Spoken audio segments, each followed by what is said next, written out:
Shalom, selamat malam Bapak Ibu yang dikasihi Tuhan Yesus. Jumpa lagi dalam program Netcall GPIB bersama saya, Pendeta Vera Kayalopati, Ketua Majelis Jemaat GPIB Abraham, Grup 1 Kopassus, Serang, Banten. Sebelum kita beristirahat, kita akan membaca dan merenungkan kebenaran firman Tuhan yang akan menguatkan kita menghadapi kehidupan. Mari kita mohon bimbingan Roh Kudus. Kita berdoa. Bapa Maha Kasih, terangi kami dengan hikmat ilahi, agar berita firman yang akan kami baca dan kami renungkan malam hari ini memberikan kekuatan bagi kami menjalani kehidupan yang Tuhan beri. Di dalam nama Tuhan Yesus firman Allah yang hidup kami berdoa. Amin. Pembacaan kita terambil dari Mazmur 91 ayat 3 sampai dengan ayatnya yang ke-13. Begini firman Tuhan. Sungguh dialah yang akan melepaskan engkau dari jerat penangkap burung, dari penyakit sampar yang busuk. Dengan kepaknya ia akan menudungi engkau. Di bawah sayapnya engkau akan berlindung. Kesetiaannya ialah perisai dan pagar tembok. Engkau tak usah takut terhadap kedahsyatan malam, terhadap panah yang terbang di waktu siang, terhadap penyakit sampar yang berjalan di dalam gelap, terhadap penyakit menular yang mengamuk di waktu petang. Walau 1000 orang rebah di sisimu dan 10.000 di sebelah kananmu, tetapi itu tidak akan menimpamu. Engkau hanya menontonnya dengan matamu sendiri dan melihat pembalasan terhadap orang-orang fasik.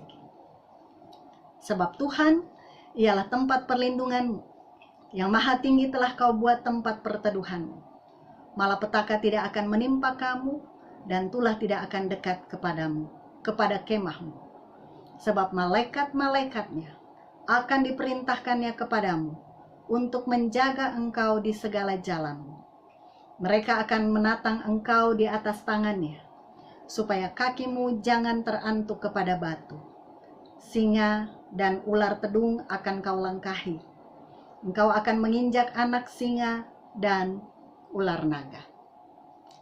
Bapak, Ibu, dan Saudara, Mazmur 91 yang kita baca bersama-sama tadi adalah berisi ayat-ayat yang difavoritkan, ayat-ayat yang cukup terkenal, khususnya sejak 1,5 tahun yang lalu ketika wabah COVID-19 secara masif merebak.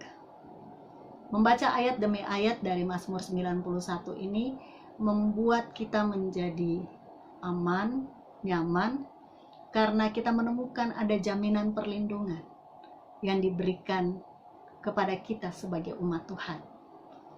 Tidak dijelaskan siapa yang menulis kitab Mazmur ini, tetapi dari pengalaman yang dituliskan dari setiap ayat yang kita baca, ini lebih mendekati pengalaman seorang Musa. Kelihatannya ini adalah kelanjutan dari Mazmur 90 yang ditulis oleh Musa. Bagaimana Musa menyaksikan cara Tuhan bekerja dengan dahsyat. Tuhan melindungi umatnya dari berbagai tulah yang diberikan kepada orang-orang Mesir. Malaikat Tuhan membentengi setiap rumah-rumah umat Tuhan, sehingga setiap mara bahaya dapat dilampaui dan dilalui. Bahkan bahaya maut, kematian pada tulah yang ke-10 itu dilalukan oleh Tuhan Allah. Bagaimana Musa melihat penyertaan Tuhan itu begitu dahsyat dalam perjalanan keluarnya bangsa Israel dari tanah Mesir memasuki tanah perjanjian, tanah Kanaan. Di padang gurun yang panas pada waktu siang dan dingin pada waktu malam, Allah memberikan tiang api dan juga tiang awan melindungi umatnya.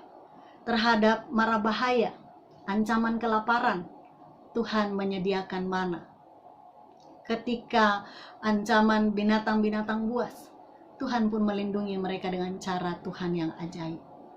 Bapak, Ibu, dan Saudara, lewat ungkapan yang disampaikan oleh pemazmur, kita bisa melihat beragam kata yang berkaitan dengan perlindungan di setiap ayat. Ini muncul berkali-kali. Perlindungan, pertahanan, perisai dan pagar tembok, perteduhan, keselamatan, begitu pula kata menatang, meluputkan dan membentengi.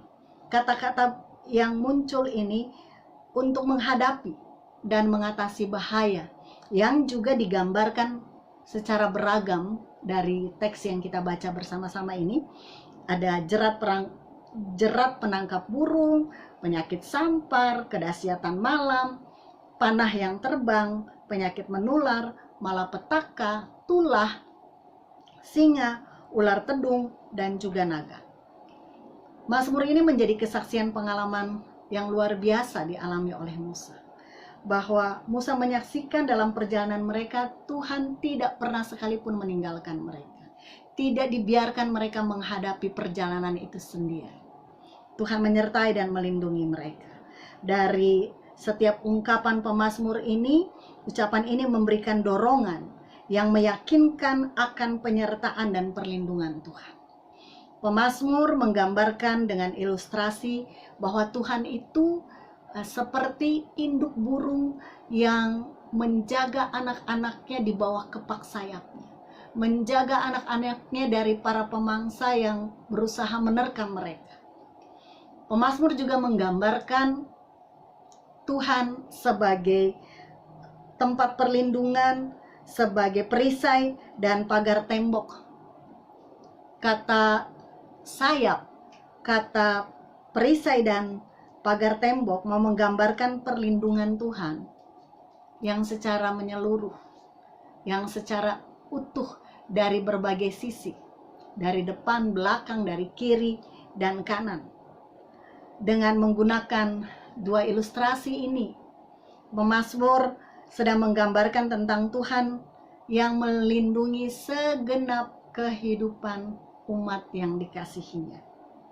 Semakin dahsyat, semakin berat tantangan dan persoalan, semakin teguh juga perlindungan Tuhan atas kehidupan umatnya. Nah, kalau umat Israel dalam pengembaraan perjalanan kehidupannya dilindungi dan dipelihara oleh Tuhan, maka kita sebagai anak-anak Tuhan dalam perjalanan di kembara hidup ini, kita juga akan merasakan perlindungan, penyertaan Tuhan di dalam kehidupan kita. Kesadaran kita akan perlindungan dan penyertaan Tuhan atas hidup dan kehidupan yang Tuhan beri ini jangan pernah membuat kita menjadi orang-orang yang sembrono, menjadi orang-orang yang sombong, menjadi orang-orang yang tidak berhikmat, dengan merasa bahwa toh Tuhan sudah melindungi kita, toh ada Tuhan, lalu kita seenaknya saja menjalani kehidupan kita. Tidak. Kesadaran akan perlindungan Tuhan di dalam kehidupan kita meneguhkan langkah kita dalam menghadapi dan melewati berbagai masalah. Ingat bahwa perlindungan Tuhan itu bukan dari masalah, bukan dari persoalan, tetapi perlindungan Tuhan itu nyata di dalam masalah yang terjadi di kehidupan kita. Sebagai anak-anak Tuhan, sebagai orang-orang beriman, kita tidak lepas, kita tidak steril dari persoalan dan pencobaan. Kita tidak kemudian menjadi pengikut Tuhan lalu kita tidak punya masalah, tidak. Tapi ketika Tuhan mengizinkan persoalan, masalah, pergumulan kita alami di dalam kehidupan kita, mungkin kita sakit, mungkin kita tertimpa persoalan-persoalan, apakah di rumah tangga, di pekerjaan, di tengah kehidupan bersama. Ingatlah bahwa tangan kasih Tuhan itu nyata. Dia akan menjaga dan memelihara kita. Dia akan melindungi kita. Kalau persoalan-persoalan yang kita hadapi, masalah-masalah dan pergumulan yang kita hadapi, itu bukan karena kelalaian kita. Itu bukan karena dosa dan kesalahan kita. Minta Tuhan untuk melindungi dan menjaga kita. Minta Tuhan menguatkan kita, sehingga ancaman dan bahaya yang kita hadapi dapat kita lalui. Tapi kalau pergumulan, persoalan, masalah yang kita hadapi karena kelalaian kita, karena kesalahan dan dosa kita, mari mohon pengampunan Tuhan, mohon belas kasihan Tuhan. Kita akan melihat bagaimana Tuhan memulihkan kita, bagaimana Tuhan menjaga kita, bagaimana Tuhan memelihara kita dengan kasih yang sempurna.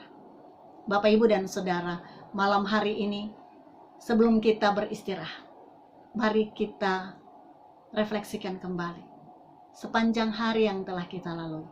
Apakah kita punya masalah? Apakah kita punya persoalan? Mari datang kepada Tuhan, sumber perlindungan kita, benteng kehidupan kita. Dia akan menguatkan kita, Dia akan memampukan kita, Dia akan menolong kita. Jangan pernah mengandalkan kekuatan dan pertolongan dari kuasa-kuasa lain. Jangan pernah mengandalkan manusia, karena manusia pun punya keterbatasan. Mari datang kepada Tuhan. Tangan kasih-Nya terulur untuk menolong dan menopang setiap kita. Maka dalam kesadaran itu, kita akan menjalani kehidupan ini dengan sukacita. Tuhan memberkati Bapak, Ibu, dan Saudara, juga memberkati saya di dalam menjalani kehidupan, karena kita tahu kita berjalan bersama-sama dengan Tuhan yang akan melindungi kita. Amin. Mari Bapak, Ibu, dan Saudara, kita satu di dalam syafaat. Kita berdoa. Bapak, terima kasih untuk firman Tuhan yang boleh kami dengar dan kami renungkan bersama-sama. Bahwa dalam kehidupan ini kami tidak luput dari berbagai persoalan. Kami tidak luput dari pergumulan dan ancaman bahaya kehidupan. Namun kami bersyukur memiliki Allah yang hidup. Allah yang sanggup melindungi dan membentengi kami dari segala mara bahaya. Kami sanggup menatap hari esok karena jaminan penyertaan Tuhan yang dahsyat bagi kami. Kami berdoa bagi situasi dan yang saat ini kami hadapi. Pandemi COVID yang merongrong kehidupan kami. Kami tahu Tuhan, jika Tuhan mengizinkan kami menghadapinya, Tuhan tidak akan pernah meninggalkan kami. Tuhan menyertai dan memampukan kami menghadapinya. Kami berdoa bagi mereka yang saat ini bergumul karena terpapar COVID-19. Tuhan jamah dan pulihkan mereka. Begitu juga mereka yang sakit karena berbagai penyakit. Kami berdoa bagi mereka yang kehilangan orang-orang terkasih mereka. Kiranya Tuhan menguatkan, Tuhan menopang, memampukan mereka menghadapi peristiwa duka mereka. Dengan melihat kemahakuasaan Tuhan atas hidup mereka. Bapa, kami berdoa bagi para nakes yang menangani para pasien COVID. Tuhan beri ekstra kekuatan dan kesehatan. Bagi semua pihak terkait, Tuhan pandu menghadapi setiap tantangan. Berkati pemerintah dalam mengambil setiap kebijakan dan keputusan terkait situasi pandemik, masalah ekonomi, politik, sosial, dan berbagai persoalan di tengah bangsa dan negara kami ini. Kami berdoa bagi gereja kami GPIB dalam pelayanannya, secara khusus dalam persiapan menjelang persidangan sinode ke-21. Berkati majelis sinode dalam menimbang dan menetapkan keputusan dan kebijakan. Berkati panitia persidangan sinode. Berkati setiap mupel dan jemaat Tuhan yang mempersiapkan diri mengikuti persidangan yang akan dilaksanakan secara daring. Bapa, malam menjadi bagian dalam kehidupan kami. Sebentar kami akan mengistirahatkan tubuh lemah kami. Biarlah kami beristirahat dalam perlindungan kepak sayap kasih Tuhan. Kami boleh bangun hari esok dengan kekuatan yang baru untuk melanjutkan kehidupan yang Tuhan beri bagi kami. Bapa Maha Kasih, inilah doa kami, permohonan dan syukur kami. Di dalam nama Tuhan Yesus, kami berdoa. Amin. Dari GPIB Abraham, Grup 1 Kopassus Serang, Banten, kami mengucapkan salam sehat bagi Bapak, Ibu, dan Saudara. Jangan lupa untuk terus melaksanakan protokol kesehatan, terlebih meminta pertolongan dan perlindungan Tuhan dalam kehidupan kita. Selamat malam, selamat beristirahat. Tuhan Yesus memberkati.